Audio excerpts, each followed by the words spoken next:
Theater 5 presents Miss Fran Allison in A Tale for the Nursery.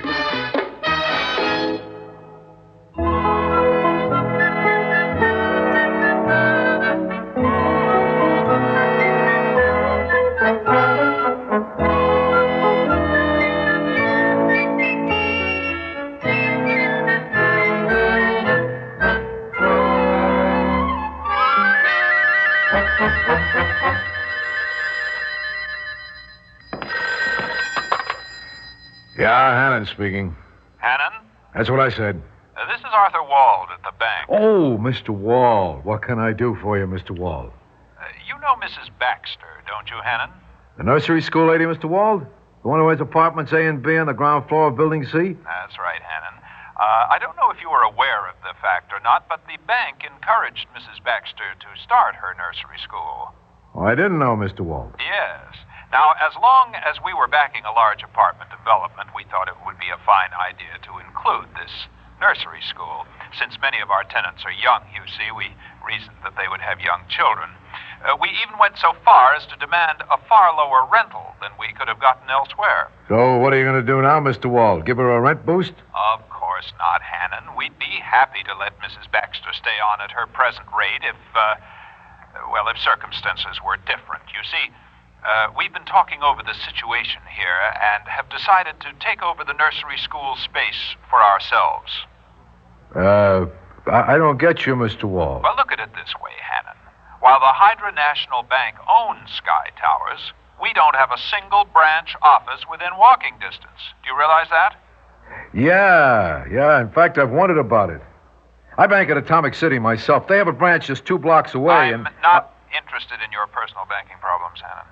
Well, I'm sorry, Mr. Wald. I was only thinking... It's all right, Hannon. Now, I would like to get on with what I have for you to do. You see, we've decided to place a branch within Sky Towers itself, but the only suitable place is already occupied by Mrs. Baxter and her nursery school. Now, we have no right to kick her out, but her lease does come up for renewal at the end of next month, and we are simply not going to renew. You understand? Yeah. You're not kicking her out. You're just not keeping her in. Yes. You could put it that way. Now, what I want you to do is to inform Mrs. Baxter of the new situation. Be kind, but firm. I realize we may seem harsh to her, but it's a matter of the general good. After all, which is more important, a bank branch or a nursery school? I don't know. Well, I do. But remember, Hannon, when you give her the news, I want you to use tact. Mrs. Baxter is a rather frail little lady, and I wouldn't want her fainting or having hysterics, so on. It would reflect badly on all of us if she did. Do you think you can handle this? Why, I guess so, Mr. Wald. Good. All right. Now ring me back when you've done the job. Done the job. Dirty jobs they leave for Jim Hannon. Use tact, he says. I'll use tact. I'll tell the old bag to get out. That's what I'll do. And if Mr. Big Shot Wald don't like it, then he can just come here and give her the news himself. I'll fix him in his tact.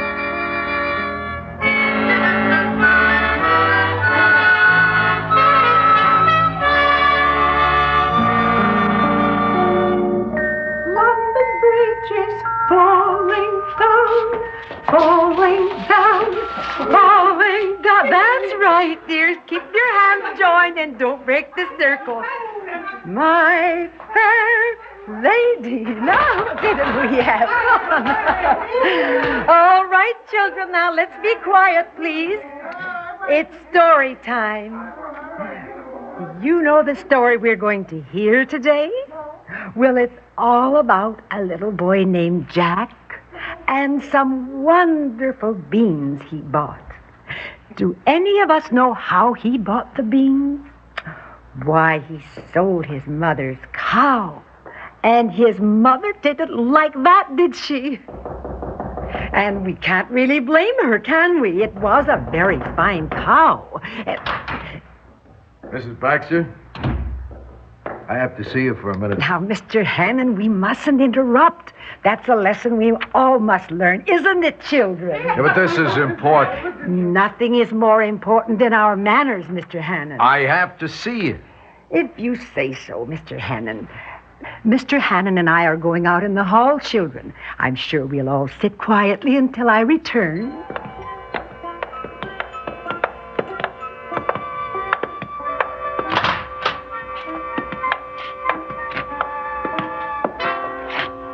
Now, Mr. Hannon, what is it that's so important that it makes us forget our manners in front of the little ones?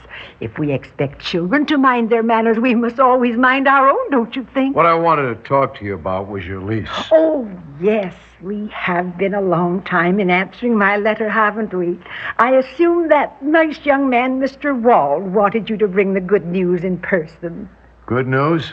About lowering my rent. As I wrote him, it is so difficult for us to have all the lovely equipment that we want our children to play with. I know that the bank wants our school to be the very finest, and such a small rent decrease would make such a big difference. Oh, that wasn't it, Mrs. Baxter. No? Well, if we can't see our way to a reduction, I suppose we can't. We'll make the best of it, Mr. Hannon, though it would have been lovely. I could have done so much. However, it was nice of you to come all the way over here to tell me yourself. The building's not going to renew your lease, Mrs. Baxter. The building's what? We're not going to renew. You see, the bank needs this space. They want to put up a branch here. They asked me to tell you rather than just sending you a letter. They're sorry, but... A new branch? But they can't. The children need this school. They need it. Well, yeah, well, I guess the bank figures that it needs the branch, and since they own the project... Oh, I know all that, but we must have our school. Perhaps I talk to Mr. Wald himself. Oh, no, that wouldn't do any good. When they make up their minds downtown, they make up their minds. And anyway, if he felt like talking to you, why would he ask me to handle it? Well, then I won't. But you may tell your Mr. Wald that we are not giving up our school. Indeed, the children and I expect to be here for some time. Look, lady, it won't do you no good. Any good, Mr. Hannon, any good. And there's no need to become unpleasant. Unpleasantness never helps. Just relay my message to Mr. Wald, please. Yeah, sure, Mrs. Baxter. I'll tell him. All right.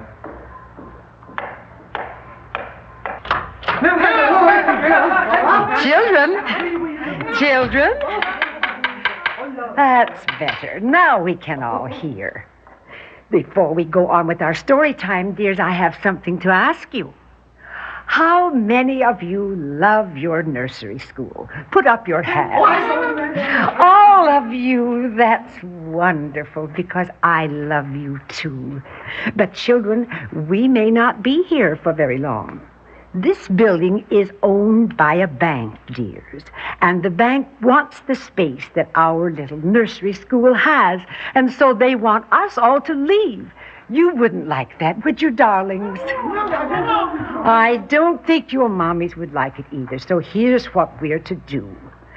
When we go home today, I'll give each of us a note telling our mommies how we feel and asking our mommies to make big signs to carry up and down in front of the buildings. Do you know what? This is like magic, because when the nice people at the bank see the signs your mothers will all carry, they may decide to keep our school after all. Well, now to our story time. Remember the little boy named Jack who bought some wonderful beans with his mother's.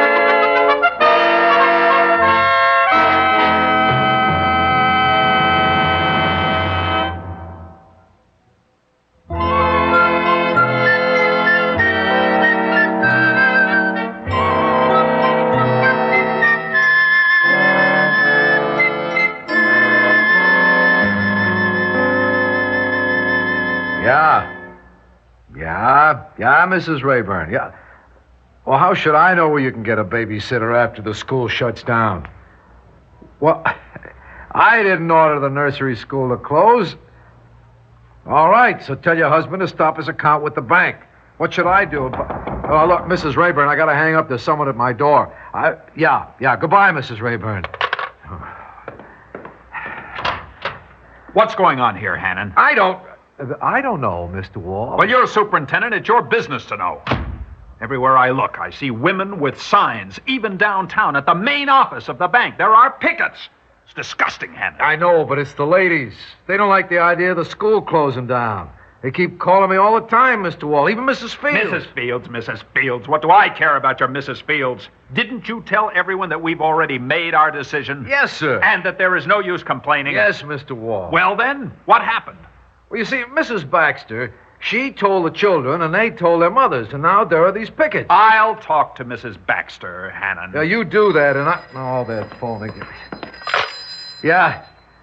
Yes, Mrs. Merlin, I know how you feel about it, but Well, hold on just... Mr. Wall, where are you going? Look, Yeah. Yes, Mrs. Merlin. Yeah, well, what do you want me to do, Mrs.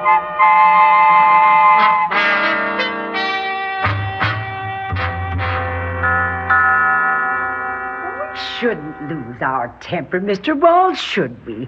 What would the children think if they were here? We've been talking for more than an hour, Mrs. Baxter. I am a busy man. I cannot waste all day. I know you're busy, Mr. Wall, and the afternoon session is due to begin in just a few minutes, so we will be busy, too. Why don't we stop being so stubborn? If your bank will give me just slight rent decrease, I'll give them a nursery school they can really be proud of. But you can't stay here. Don't you understand? Now, Mr. Wall, we mustn't use words like can't. Of course we're going to stay. I give up. I give up. I absolutely give up. Such a sweet young man. It's a pity. He's so excitable.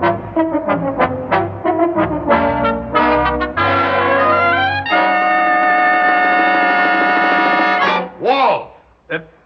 Yes, sir? Walt, you're an idiot. Sir? A complete and utter idiot. Can you tell me what's going on outside this bank? There are pickets, sir. I noticed that myself. Now, just what do they think they're accomplishing out there? Have you talked to any of them? No, sir. I didn't see any point.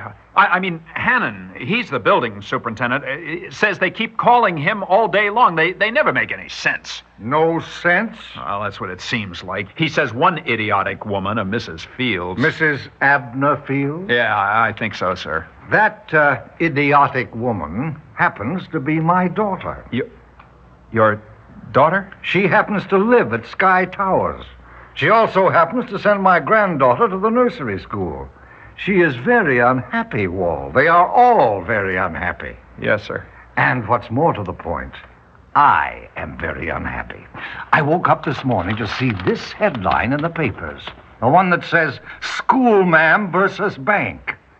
Did you happen to see it, Walt? Yes, sir. And did you read the story that goes with it? The one that begins, her graying head bloodied but unbowed. A 95-pound nursery school principal prepared today to carry on her unequal struggle with the Hydra National Bank. Sir, I'm sorry, but it was your idea. What was my idea? Well, to take the ground floor from the nursery in order to put a bank branch in Sky Towers. You say that was my idea? I think so, sir. It was a fine idea, Walt. A tremendous idea. I rose to be head of this bank with ideas like that. The trouble was, I left it to a nincompoop to carry out. I'm sorry. Why didn't you see Mrs. Baxter yourself instead of leaving it to that incompetent Hannon? Well, I was rather busy. Nonsense. An executive should never be too busy to do these jobs himself. Do you know what I'm going to do right now? What are you going to do, sir? I'm going to see that woman myself. That's what I should have done from the beginning. This bank cannot be a laughing stock. Not if I have anything to do with it.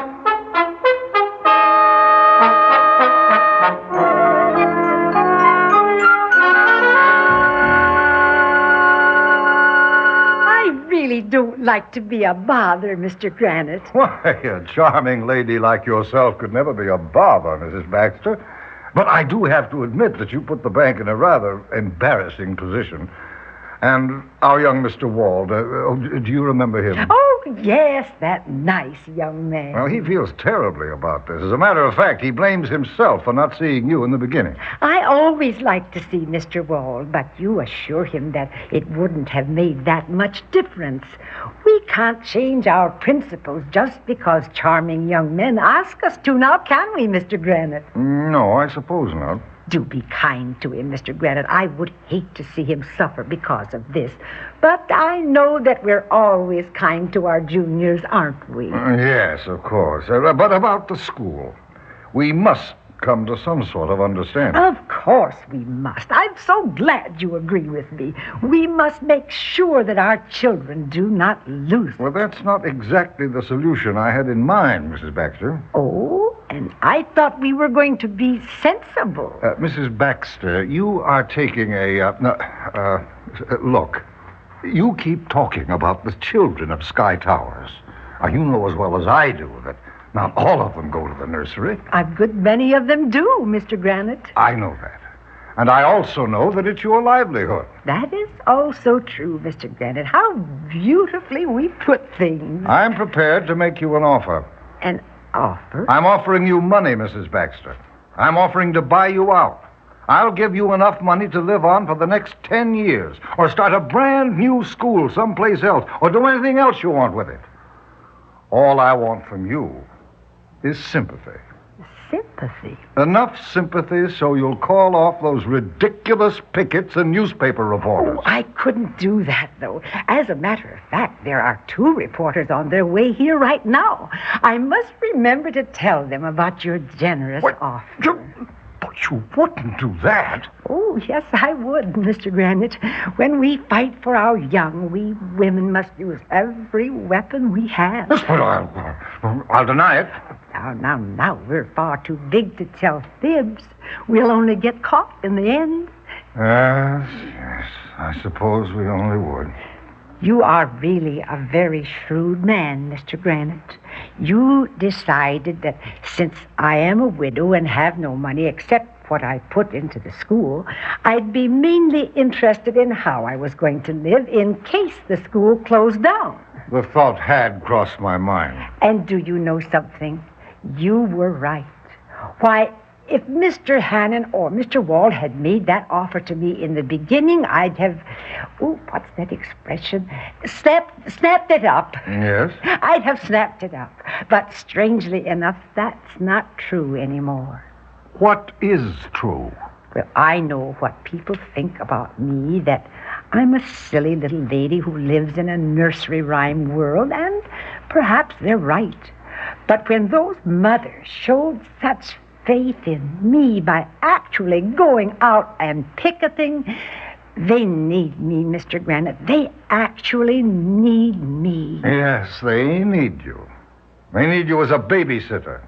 They use you to free themselves for a few hours a day so they can go out for lunch or play cards or shop. Some of the mothers feel that way, maybe even most of them.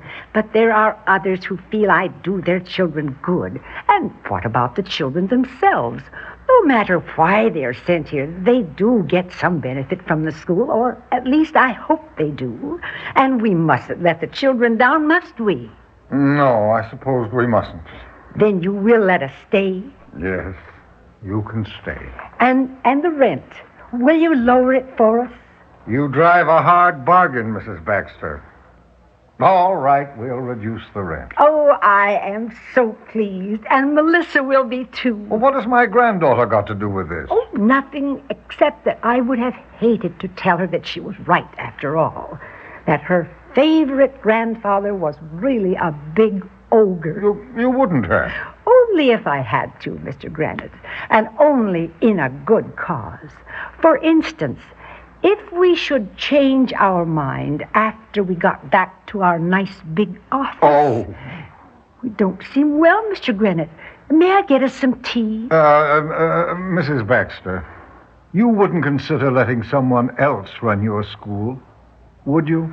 Why, Mr. Granite, whatever gave you that idea? I just thought that you might like to take over Mr. Wall's job at the bank.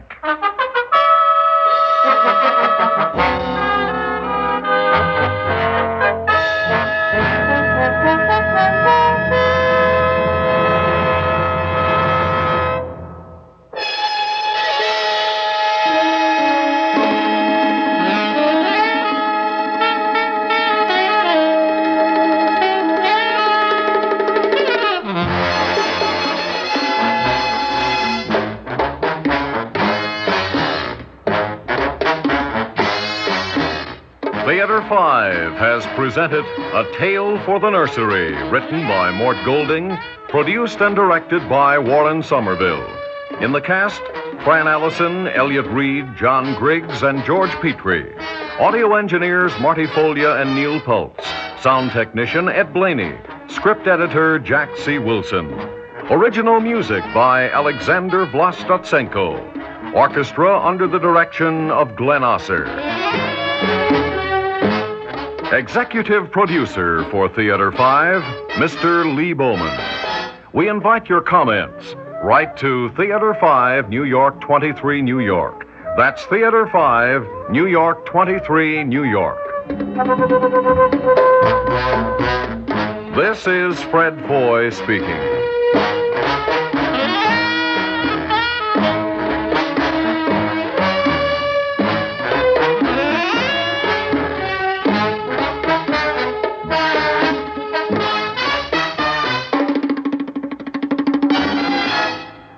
This has been an ABC Radio Network production.